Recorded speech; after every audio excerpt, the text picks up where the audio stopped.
As the appointed or registered WCO compliance officer, you must know and understand the WCO requirements of your organization. Part of this requirement is to be knowledgeable about the enforcement and compliance process in the WCO. So today, we are going to have an overview of how the enforcement and compliance works in the WCO.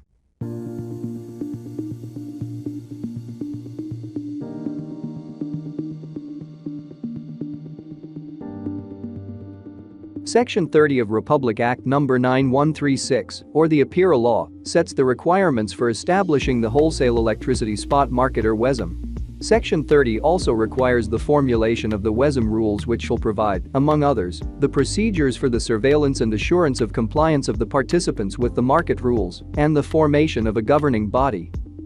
Let us first take a look at the requirements of this APIRA mandate in terms of these four aspects: policies and procedures, governance, penalty, and scope.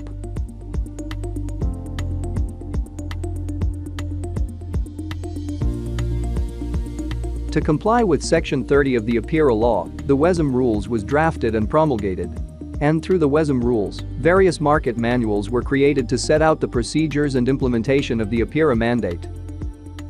Here are the market manuals that are related to market surveillance, enforcement and compliance.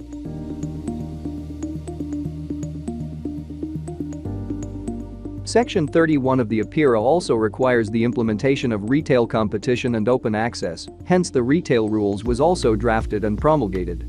The retail rules expressly provide that the enforcement of the retail rules shall also be in accordance with Chapter 7 of the WCO rules.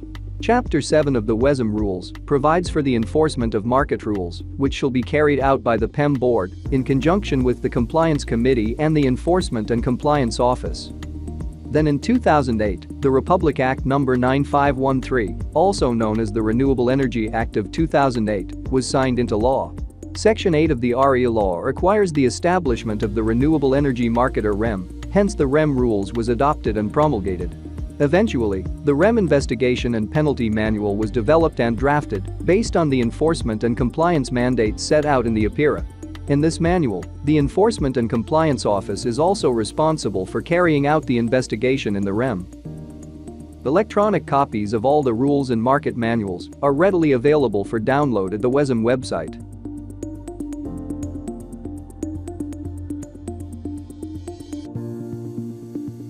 The Philippine Electricity Market Corporation, or PEMC, was formed as the governance arm of the WCO.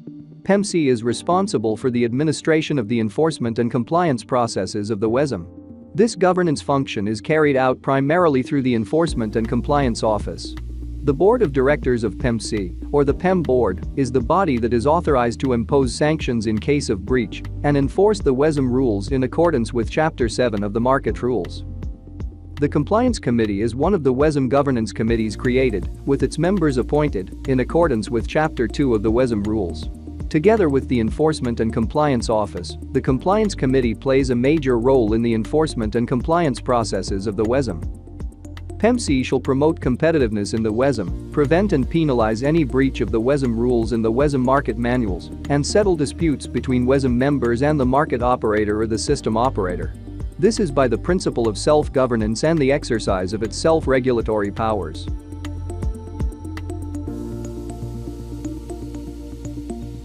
To ensure enforcement of the rules and compliance of the market participants, a penalty mechanism was designed, and the penalty manual was drafted and promulgated.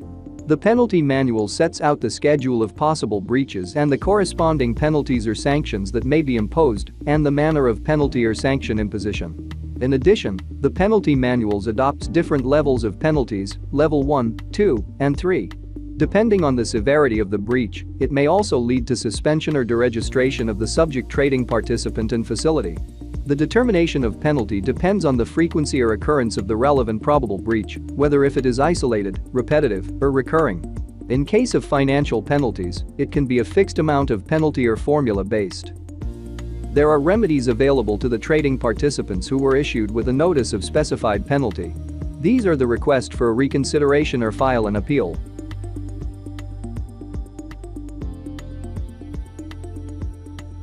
The scope of the APIRA mandate covers the breaches specified in the WCO rules, the retail rules, and the REM rules. PEMC's scope of work primarily focuses on the monitoring of possible breaches of the market rules, that is, the WCO rules, the retail rules, and the REM rules. Hence, the sanctions that may be imposed by PEMC's enforcement proceedings are only for the breaches of these market rules. PEMC, through the Enforcement and Compliance Office, has the authority to investigate and impose penalties upon the WCO members for findings of breach of the relevant rules and market manuals. However, there are exclusions to the scope. 1. Defaults in payments and prudential requirements. 2. Non-compliances with the WCO registration requirements. 3. Non-compliances pertaining to prudential requirements. 4. Breaches and unethical acts by metering services providers. And 5. Cases involving anti-competitive behavior. The first 4 exclusions that I have mentioned are not part of PEMC ECO's monitoring, since it was explicitly stated in the WCO rules and manuals that these are to be monitored and acted upon by the market operator. And for the ACB cases, the Energy Regulatory Commission has the authority over the handling of these cases based on the PEMC and ERC protocol. Now that we are familiar with the requirements of the APIRA mandate, let's now dive into the enforcement and compliance function of PEMC. The enforcement and compliance functions are performed by the Enforcement and Compliance Office of PEMC as part of its mandate in the WCO. There are 2 enforcement proceedings: the compliance monitoring and assessment, and the investigation of WCO members, market operator, or the system operator. The compliance monitoring and assessment is performed by ECO on a daily basis. This is conducted through determining the occurrence of breach of the market rules and market manuals, validating or verifying the circumstances related to such occurrences, and assessing whether a breach is committed. Here's an overview of the compliance monitoring and assessment proceeding. The results of the compliance monitoring and assessment shall be reported by ECO to the relevant WCO member. Included in the report or notification are the corresponding penalties or sanctions that are to be imposed. The penalty or sanction will depend on the nature, occurrence, and severity of the breach.